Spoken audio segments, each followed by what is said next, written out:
Est-ce que vous savez que ça brûle de partout en Afrique au sud du Sahara? La moitié de l'Afrique de l'Ouest est en feu. La moitié. Est-ce que vous avez imaginé? La moitié, plus de la moitié de la superficie de l'Afrique de l'Ouest est une zone de guerre. Vous ne mesurez même pas ce qui se passe sur le continent.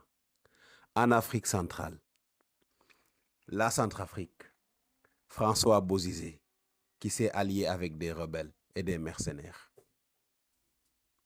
pour aujourd'hui essayer de déstabiliser le régime actuel. Malheureusement, c'est toujours les civils qui tuent, les plus grands perdants. Au Congo, j'en parle pas. Le Congo, vous connaissez tout ce qui se passe. Le Rwanda, avec la complicité des Occidentaux dans leur politique de pillage de l'Afrique, est en train de tout simplement participer à un génocide qui a duré déjà plusieurs décennies ou plusieurs siècles et qui a fait des millions de morts. Et au Congo aujourd'hui, nous risquons de partir ou bien d'aller vers une balkanisation tout simplement du pays. C'est dommage.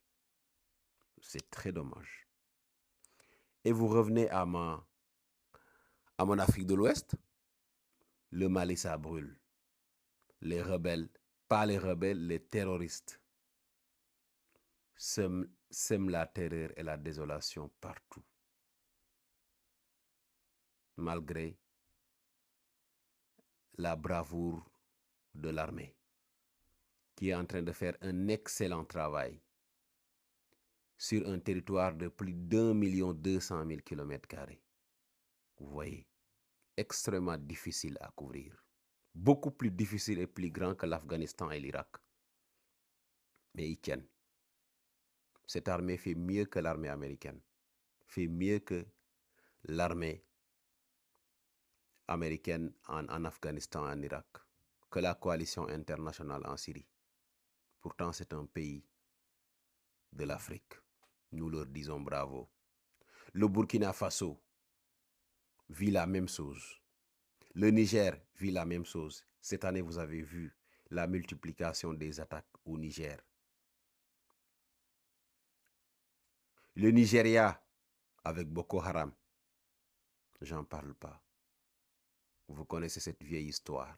Depuis bientôt 20 ans, Boko Haram est en train de semer la terreur dans cette partie du monde, de l'Afrique, du continent. Le Bénin, qui risque à tout moment de basculer. Oui.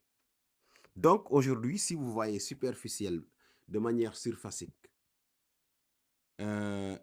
la zone couverte par le terrorisme est plus grande que l'Afrique de l'Ouest. C'est-à-dire c'est plus de la moitié de l'Afrique de l'Ouest aujourd'hui qui est concernée par des attaques terroristes. Et personne n'en parle. Personne n'en parle parce que tout simplement, certains de nos dirigeants qui dictent leurs lois aux journalistes ont la trouille de parler de cette histoire-là. Pourtant, c'est des Africains qui meurent. C'est les mêmes personnes qui vont aller dans les turbines, dans les plateaux de télévision pour nous parler de fraternité africaine. C'est la plus grande hypocrisie et la plus grande malhonnêteté qu'un dirigeant africain puisse prononcer aujourd'hui.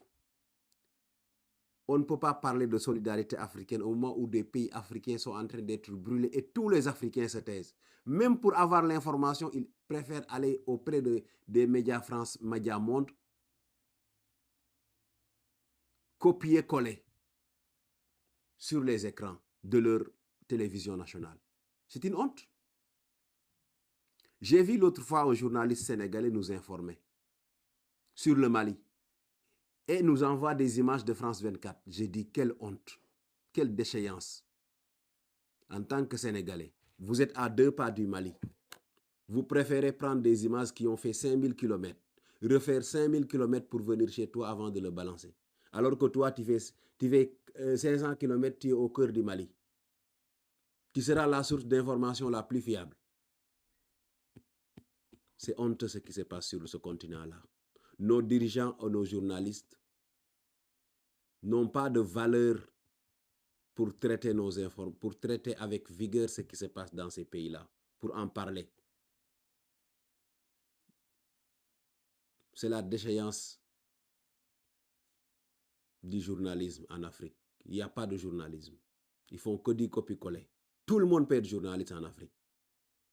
Parce qu'ils ne sont pas des gens de terrain. Ils préfèrent rester sur leur écran, télécharger des applications pour télécharger les images de France 24. Qu'ils vous envoient. Tout le monde peut faire ça. Alors que c'est comme si vous êtes en